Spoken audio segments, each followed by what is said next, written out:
Thanks for staying with us. Now, artisans have become victims of our distressed economy, frequently associated with lack of success by the society when ideally they are the building blocks of every economic or infrastructural growth we see today.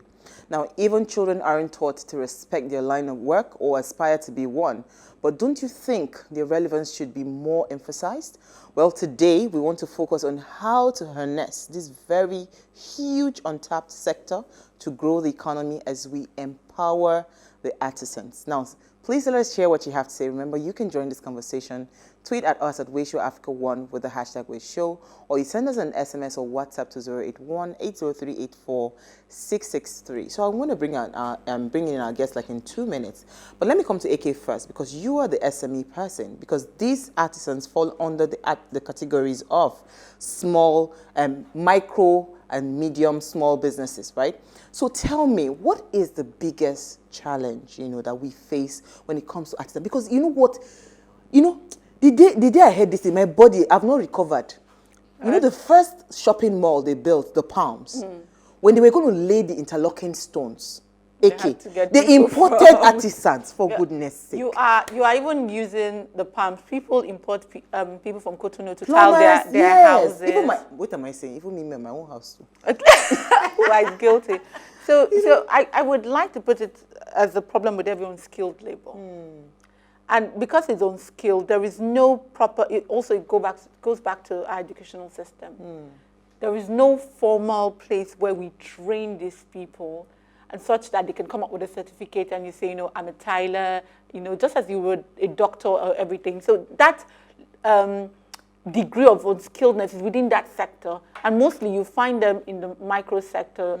And who are, I don't know, we should have testimonies about this, because every time you call a mechanic, because probably maybe you can't go to the manufacturer's shop because of cost, your heart is in your hand, because you're just wondering what are they going to spoil while they're repairing this.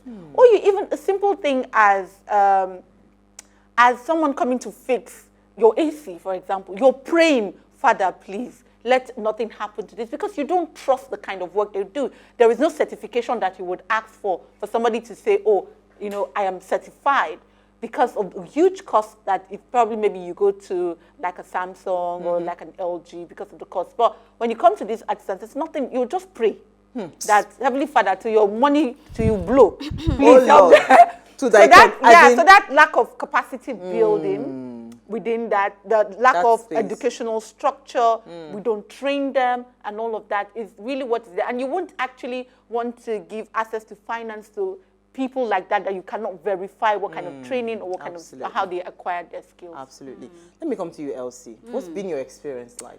So my experience with artisans, regular artisans, of course, we'll always have our stories. Yeah, I like how you came from that angle of something I would like to call professionalism. Not that they are not skilled, and I think being professional, you can also be trained in that regard, right? So if they have the kind of environment she's talking about, then they understand why it is necessary to be able to give your clients the best services so that they can come back to you. Recommend you. However, I also think we have an issue when it comes to our culture, when it comes to this sort of businesses. So you see a mechanic and you look down on them. You see a carpenter, you look down on them. You see a plumber, you look down on them. At the end of the day, we wouldn't be sitting on this set if there was no one practicing carpentry, right? We wouldn't have I won't have my face made up if I don't have a makeup artist. So people like that we look down on is one of our problems. And I know there is a platform that I've actually had conversations with and interviewed where what they're doing is to create that perception, recreate the perception, if I can say that, to make people understand that there is dignity in this kind of job. So like you said, we don't need to go to another country or a neighboring country to get someone to be able to get the best tailoring service. And that's what most people do. When you see most of these big brands and big businesses, they'll tell you fashion, they import all their tailors. They have their tailors, they design, they probably have their creative designer and everybody that has the big salary, and they bring these guys from neighboring countries, have them in a room where they interpret the concept. And because they also do not value their labor, you see them paying these people peanuts as well. So when we get to the point where we are supposed to get to, which is where we we should get to if we really want to say we want to, what's the word now, Build the compete economy, with yeah. China. I hear people say things like that a lot. If we want to get to that point, then we also need to start reshaping that mentality of you thinking that you are better than a plumber because you are wearing a shirt and But, tie. you know, You let me just say one thing. I also think that it also comes to, like, for lack of better word, packaging. Because even for those people that know what to do, have they learned the business again? Capacity Absolutely. Who takes building. us back to Because what you said you earlier. have mechanics that they work here, they call there, they give you their card. You to respect them. Yeah. They're mechanics. So why? I know Okay, so how let me much bring you it pay. down. Yes. Let me bring it down. These two people, I think I will leave this show for you people today. You people have so much to say. All right, Uzoma Emmanuel is the MD CEO of Offerservice. He is a seasoned marketing, communication, and business development expert for over 2 decades. Now, he recently delved into IT to become a UX UI designer. He's using tech to bring professionalism to the artisans community. And he's joined us live in studio. Thank you so much, Uzoma. Thank you for joining us. Now, see these people, they will not let me bring my guest in. But you heard a bit of all LC and AK had said. Yeah. You know, what do you think the biggest challenge, for is in terms of this word, the artisans community? What do you think their biggest challenge is right now in Nigeria? Well, I wouldn't put hands to one because there are myriads of them. But very importantly, from the things I picked from what they said, you could tell that, I don't know if it's our culture or how we evolved to that point where people, they learned the craft in a very funny way. Now they can fix things, they can do it, but there's no finesse as to trying to finish that thing to make it grand. Do you understand? So that's why sometimes when you want to give like a mechanic your car, if you find a Ghanaian or a Cotonu person, Burkina Faso, or something, those guys, they're in Nigeria, a lot of them, if you find them, you see that somehow they're truthful. I don't know how, and sometimes somehow they're truthful. Again, they know the work. They probably tell you ahead of time and tell you this is what it is and this is what you will expect. Now, I don't know what kind of training they got from where they're coming from, or either it's a cultural thing, I don't know. But when you come into Nigeria, you see a lot of them, they don't even know the job to that extent. They know it to a certain point. They can fix certain cars. I mean, someone, you call someone for an American car and he tells you, I do everything. And he goes there, he spoils something. Immediately, you find out that you're spending thousands of naira. You're touching a very soft point. You know why? Just this afternoon, I was talking to a friend of mine on the phone. He drives a BMW. And the next thing, first of all, he came, he said they told him it was brake pad. He was wondering, the car was jerking. How can brake pad? He said, okay, they should go and change. They came back and said something else. They came back and said, now they have called one big thing. The next thing they said there's something, a component in the engine. So this is a big issue because we see that it's not for lack of opportunities. There are opportunities everywhere for artisans in Nigeria. And we know that if we empower these artisans, it is for the greater good of the economy. Yes. Because we are empowering one person, but look at the ripple effect it will have on the economy. That person will be able to take his children to school. He'll be able to do so many things, just by being empowered. But how come we're not being able to gather and push, towards that sector? It's really sad when I see it all the time. We keep having unprofessionalism. We keep having problems. It's not like we have problems to solve in this country, but we do not have the artisans to solve the problem.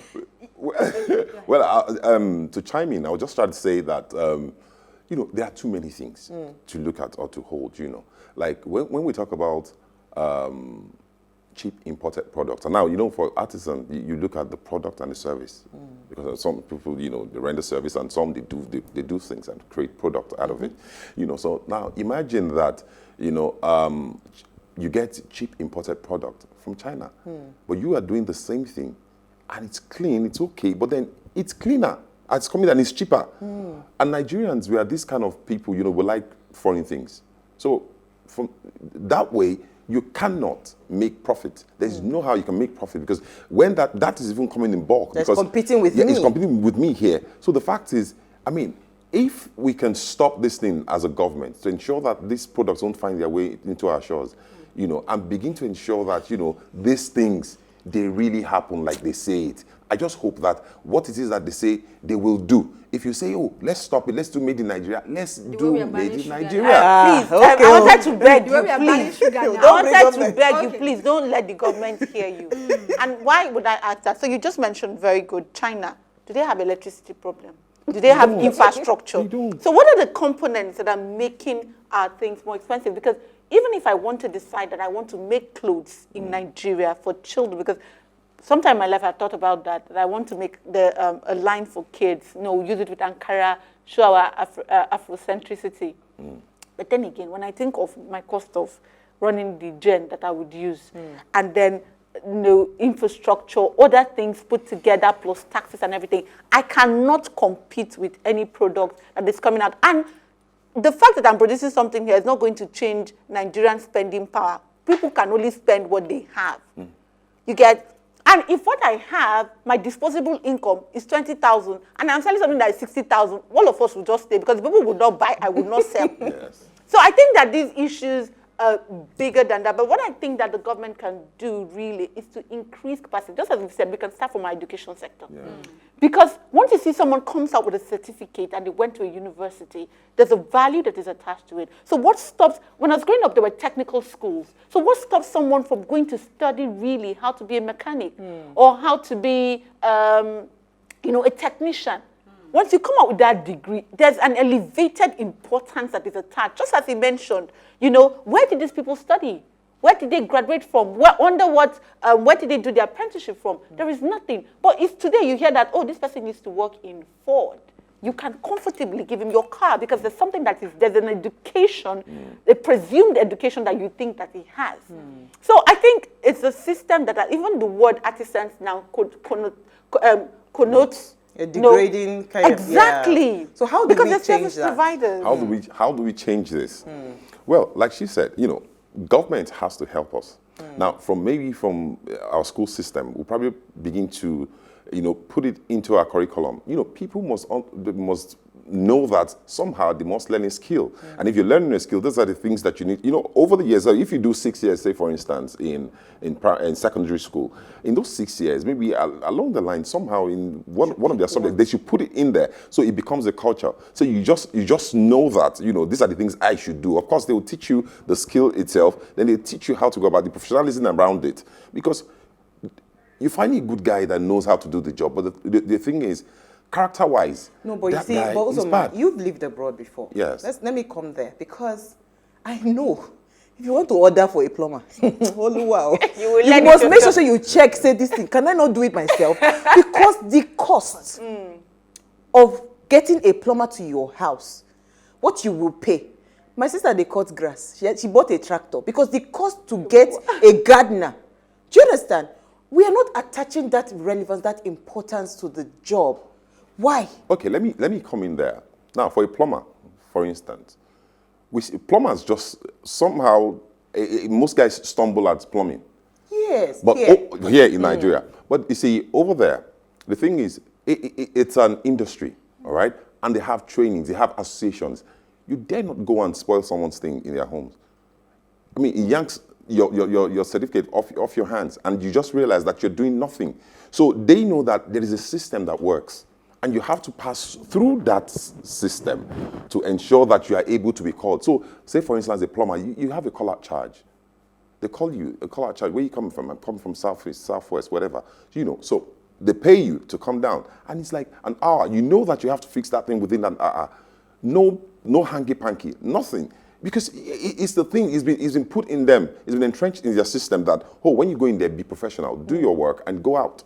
So if it needs to extend to the next day, the owner of the house owner or something just knows that truly you ain't paying pants. That thing later. So of course they will get into some kind of negotiations with you again. Then you can extend that money and everything. So that's on that part. You understand? So many things, even in security, it's funny. A security guy does just not go to a club like what we call it. This guy's a doorman, like a security guy. These guys, they have a license, and that license, that means that you'd have gone through some security checks. Did you get? So then you get the badge. So you cannot work without the badge. So when you work with the badge, what now happens is, so they help to curb even criminality in the land. So what happens is they give them some form of power to arrest. They can arrest, then call the police, then police comes and take you off. So that means that they liaise with police. Now, but how would you become someone that you have to be licensed? They would have done a security check for you to see that you don't have any criminal case, whatever criminal record and all of that. So it's a system first. When that system is put in place, it just makes everything easy. You know, people just walk into it and naturally they do the right things. Okay, so because we're over 200 million people, we know there's a market for artisans in Nigeria. So we will come back from the break. I want you to tell us how we can get these artisans to meet their market and how we can also try to start to respect them. I mean, no, so. We'll take a break. Stay with us. We'll be right back.